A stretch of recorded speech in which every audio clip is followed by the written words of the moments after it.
Olá! Vamos falar de um assunto que tira o sono de muito gestor por aí. Sabe aquela situação? A empresa vende, tem movimento, os números de faturamento são bons, mas quando chega o fim do mês, cadê o dinheiro? Eles simplesmente somem. Nesta nossa análise, a gente vai entender por que isso acontece e o mais importante, como dá para virar esse jogo.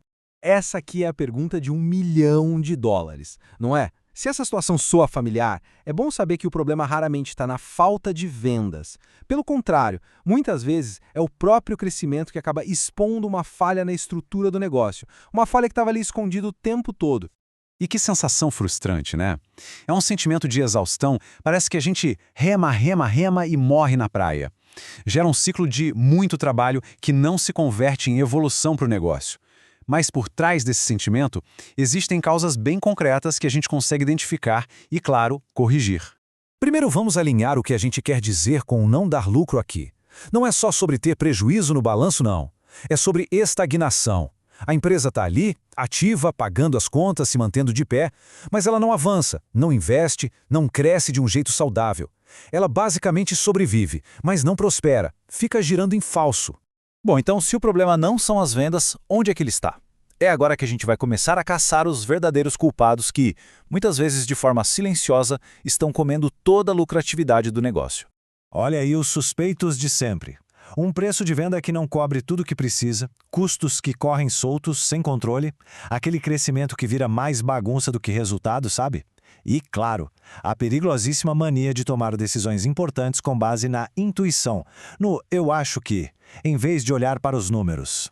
E, gente, presta atenção nisso aqui, porque esse talvez seja o erro mais grave de todos. Definir preço olhando só para o concorrente ou confiando no feeling é praticamente uma receita para o desastre. Sem calcular cada centavo de custo, e eu digo tudo, o operacional, as taxas, as perdas, o retrabalho, a empresa pode estar literalmente pagando para vender. E o estrago de não ter lucro vai muito, mas muito além do extrato bancário. É um problema que contamina a operação inteira e compromete o futuro da empresa.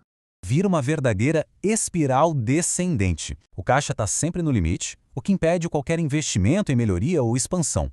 O crescimento fica travado, o risco do negócio como um todo aumenta e a empresa entra naquele modo de sobrevivência, onde toda a energia é gasta só para continuar no mesmo lugar. E aqui está o ponto que vira o jogo. A intuição de muito gestor diz: precisamos vender mais. Só que, se a base do preço está errada ou se os custos estão fora de controle, vender mais não só acelera o prejuízo, como cria um problema gigantesco lá na frente.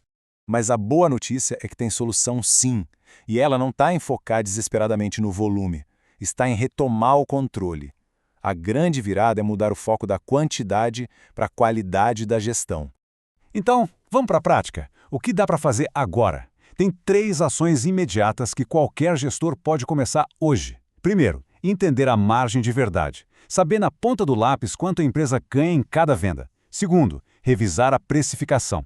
Recalcular tudo, mas dessa vez com base em dados reais e completos. E terceiro, botar ordem na casa. Criar um sistema rigoroso para rastrear tudo que entra e sai.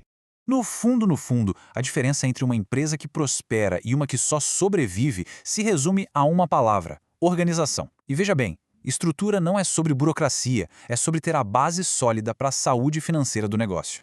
E essa tabela aqui resume tudo de forma brilhante. De um lado, empresas desorganizadas com decisões baseadas em achismo que levam à estagnação. Do outro, empresas organizadas que usam dados concretos e por isso conseguem lucro e crescimento. A diferença está na visibilidade da informação e na eficiência dos processos. É o que separa o caos do controle. E para conseguir essa organização, hoje em dia a tecnologia é uma aliada indispensável.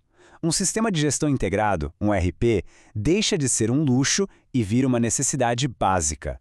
É ele que vai juntar as informações de todas as áreas num lugar só, dando para o gestor aquela visão clara, completa, que é essencial para tomar as decisões certas. Para ajudar nesse processo, vamos fechar com uma ferramenta bem prática, um checklist de diagnóstico. Essas perguntas vão direto ao ponto, para ajudar a encontrar onde estão os vazamentos de dinheiro na operação. Vale a pena passar por cada um desses pontos com honestidade. A precificação é baseada em custos reais, as margens de cada produto são conhecidas, todas as despesas, até as pequenininhas, são rastreadas, As respostas a essas perguntas vão mostrar exatamente onde é preciso agir. Então, a mensagem que fica é esta. O problema quase nunca é falta de trabalho, de suor, de dedicação. O verdadeiro vilão, na maioria das vezes, é a falta de estrutura, que abre brechas para que o lucro escape sem que ninguém nem perceba. E para fechar, fica aqui uma reflexão. Hoje, a energia da gestão está sendo gasta em quê? Em simplesmente vender mais a qualquer custo ou em aprimorar o controle sobre a operação? A resposta a essa pergunta pode definir o futuro do negócio.